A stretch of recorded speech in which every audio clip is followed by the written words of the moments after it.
100 RC helicopters. मार्कापुर के गांव में मालिनी कहकर एक लड़की रहती थी। धावन कहकर एक लड़का रहता था। धावन को उनका पिताजी ने एक आरसी हेलीकॉप्टर को खरीद के दिया। उसको लाकर मालिनी को दिखाते हुए धावन, ए मालिनी, देखो मेरा पिताजी मेरे लिए एक आरसी हेलीकॉप्टर लेकर आया है। ये बहुत अच्छा उड़ता है मालूम। पहले तुम्हारे मुंह को आरसी क्या होता है पता है? आरसी का मतलब है रेडियो कंट्रोल। बोले तो रेडियो में सुनते हुए चलते वाले नहीं है। इंफ्रारेड टेक्नोलॉजी से असली हेलीकॉप्टर कैसे चलते हैं वैसे इस रिमोट कंट्रोल जॉयस्टिक से चलाते हैं। तुम्हारे मिट्टी की दिमाग को ये सब कुछ समझ में नहीं आता है।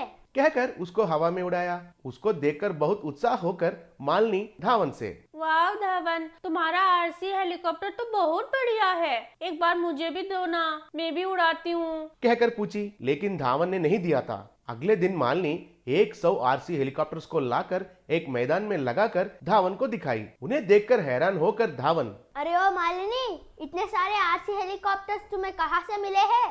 कहकर पूछा। तब मालिनी, कल मैंने तुमको पूछा था लेकिन तुमने नहीं दिया, इसलिए मैंने मेरे पिताजी को पूछा तो उन्होंने एक क्या कहकर 100 आरसी हेलीकॉप्टर लाके दिया। अब देखो इन सबको मैं कैसे उड़ाती हूँ। इतना ही नहीं, सब मीडिया वालों को बुलाकर ये सारे एक ही बार उड़ाती हूँ, तब मेरे नाम के ऊपर एक रिकॉर्ड भी बन जाएगा। तब धावन ईर्ष्या द्वेष होकर मन में, ये मालिनी मेरे ऊपर दिखावट के लिए 100 आरसी हेलीकॉप्टर्स एक ही बार उड़ाने को देख रही है। इसका कोशिश को मैं जारी नहीं होने दूंगा। कैसे भी कुछ करके खराब करता हूँ। सोचकर उस रात कोई देखे बिना उन आरसी हेलीकॉप्टर्स में पटाखा रख दिया। वो हवा में उड़ने के बाद फोड़ने का व्यवस्था किया था। अगले दिन मीडिया के सामने मालिनी, ये एक महत्वपूर्ण कोशिश है, पहले ऐसे किसी ने नहीं किया।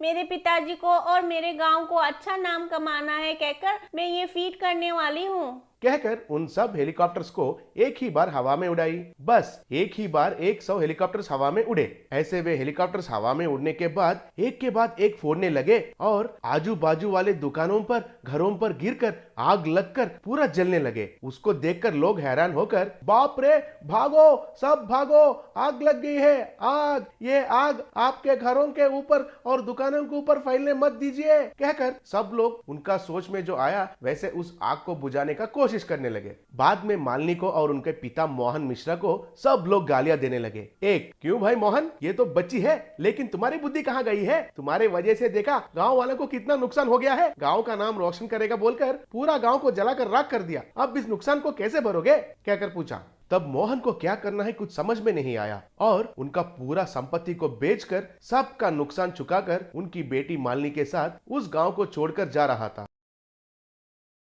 तब रास्ते में एक स्वामी जी दिखाई दिए। तब स्वामी जी, क्यों मिश्रा, क्यों इतना परेशान लग रहे हो, क्यों गांव छोड़कर जा रहे हो? कहकर पूछा। तब मिश्रा ने जो हुआ उन्हें सब कुछ बताया। तब स्वामी जी उनका मंत्र शक्ति से और 100 हेलीकॉप्टर्स को सृजन करके मिश्रा को दिया। तब स्वामी जी कुछ अच्छा काम करने के लिए देखे तो कुछ बुरे लोग उस काम को कैसे भी रोकना चाहते हैं। ये 100 हेलीकॉप्टर्स को ले जाकर फिर से तुम्हारी बेटी के साथ वो फीट को कराओ, रिकॉर्ड, रिवॉर्ड और अवार्ड सब अपने आप आ जाएंगे। वे उड़ने के बाद होने वाले जादू तुम खुद देखोगे। इतना ही नहीं, इसमें से एक आरसी हेलीकॉप्टर पिछले बार जो हादसा हुआ था उसका कारण कौन है उसको पहचान कर पकड़ेगी। कहा। तब मिश्रा, ठीक है स्वामी, आपकी दया, कहकर उन सब आरसी हेलीकॉप्टर्स को फिर से एक मैदान में रखा।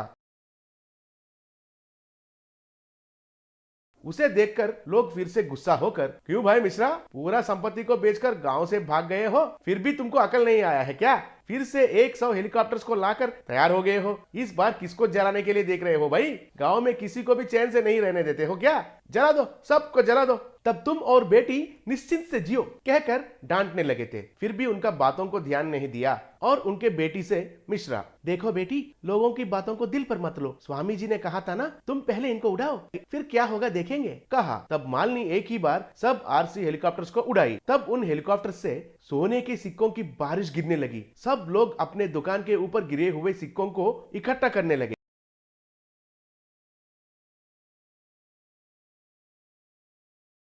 और लोग अरे भगवान, इस बार ये मालिनी और मिश्रा तो हमको अच्छा करने के लिए ही इस हेलीकॉप्टर्स को उड़ाए लग रहे हैं। सोने की बारिश से हमारे सब का मुश्किल ही नहीं, पूरा गांव का मुश्किल खत्म हो जाएंगे, कहकर सब लोग उनके दुकान के ऊपर और घर के छत के ऊपर सोने के सिक्कों को ढेरने लगे। एक आरसी हेलीकॉप्टर तो सीधा धवन के घर जाकर धवन के ऊपर आग की बारिश बरसाने लगी। धवन का बदन जलने से वो चिल्लाते हुए इधर से उधर भागने लगा। वो जहां भी भाग रहा था वो हेलीकॉप्टर उनका पीछा करने लगी। वो देखकर लोग, ये क्या है, सबके घरों के और दुकानों के ऊपर तो सोने के सिक्के का बारिश हो रहा है, लेकिन धवन के ऊपर तो आग की बारिश हो रही है, क्या हुआ होगा, बात क्या है, कहकर चर्चा करने लगे। तब उधर स्वामी जी आकर, इस धावन के वजह से ही उस दिन मालिनी के उड़ाने वाले हेलीकॉप्टर्स में पटाखे फोड़ गए थे और आपके दुकान जल गए थे। धावन को पकड़ने के लिए ही मैंने ये प्रयत्न किया था, कहा। तब सब गांव वाले धावन को बहुत डांटे। तब धावन गलती हो गया है और उसको माफ करने के लिए गांव वालों को पूछा। गांव में सोने के बारिश बरसाने के लिए इतना सहायता करने के लिए मालिनी को और मिश्रा को सब लोग धन्यवाद कहने लगे। एक गांव में रोशन नाम का एक लड़का हुआ करता था। उसे चॉकलेट्स खूब पसंद थी। वो हर दिन जब स्कूल जाता था तो उसकी माँ रेवती उसे चॉकलेट देती थी। एक दिन रेवती नाश्ते के लिए एक स्टील प्लेट में रोटी रख कर दी। रोशन वो रोटी स्टील प्लेट से निकालकर अपने बैग में रखे चॉकलेट प्लेट पर रखकर खा रहा था। वो देखकर रेवती, बेटा रोशन, ये क्या, प्लेट को चॉकलेट से किसने बनाया, तेरे पास कैसे आया? माँ, हर दिन जब मैं स्कूल जाता हूँ तो आपके दिए हुए चॉकलेट्स को जमा करके ऐसा वाला प्लेट बनाया, और तो और मेरा ज्योमेट्री बॉक्स स्केल भी चॉकलेट से ही बनाया हुआ है। मुझे चॉकलेट्स खाना तो बहुत पसंद है, लेकिन उनसे यूं डॉल्स और चीजें बनाने में भी खूब मजा है। मेरे बेटे का दिमाग कितना होशियार है, फ्यूचर में बहुत महान इंसान बनेगा, यूं खुशी महसूस की। वो गांव के आसपास एक खाली जगह पर चिल्ड्रंस पार्क था। रोशन अपने दोस्तों से मिलकर हमेशा की तरह एक बार पार्क जा रहा था तो पार्क के बाहर एक बाबा को रोटी देने वाली एक पत्नी को उसका पति चरणराज, ये क्या, ये पागल जैसे बाबा को क्या दान कर रही हो? वो कोई तपस्या करने वाला मुनि है क्या जो वरदान दे सकता है? उसे अच्छा है कि मंदिर में जाकर जितना चाहिए उतना पैसा हुंडी में डालो। भगवान देखे तो कम से कम कोर्ट में जो अपना जायदाद का हिस्सा चल रहा है वो हमें वापस दे देगा। जाओ। चरणराज की पत्नी रोटी बाबा को बिना दिए चली गई। उस पर ध्यान दे रहा रोशन अपने पास रखे चॉकलेट्स बाबा को दिया। रे रोशन, चॉकलेट्स तो तुम्हें बहुत पसंद है ना? तुम तो खाने के लिए, खेलने के लिए, चीजें बनाने के लिए, सबके लिए चॉकलेट्स ही इस्तेमाल करते हो ना, तो फिर क्यों बाबा को दिए? हम खेलने के लिए तो पार्क जा रहे हैं, ये चॉकलेट्स बाबा को दे तो उनकी भूख जाएगी, इसीलिए दिया। भगवान सबका अच्छा करेगा, कहकर चले गया। रोशन अपने फ्रेंड से मिलकर पार्क में मौजूद खेल खेलने लगा।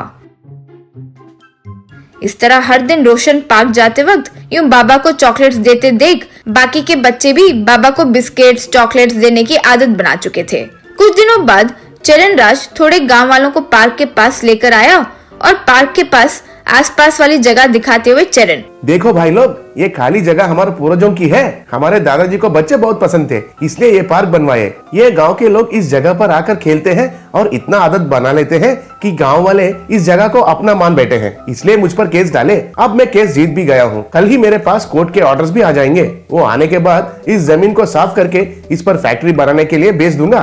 तब गाँव वालों में से एक, हाँ, पार्क बनाने वाला वो बड़ा आदमी इस पार्क को गांव के लिए बिना रजिस्टर किए चले गया, इसलिए चरणराज को ही मिलने वाला है। देखो बच्चों, आज जो भी खेलना है खेल लो, कल ये पार्क में यहाँ से निकलवा दूंगा, कहकर चले गया। अब दूसरे बच्चों के साथ रोशन भी उदास होकर बाहर आया। पार्क के बाहर बाबा बैठे हुए थे।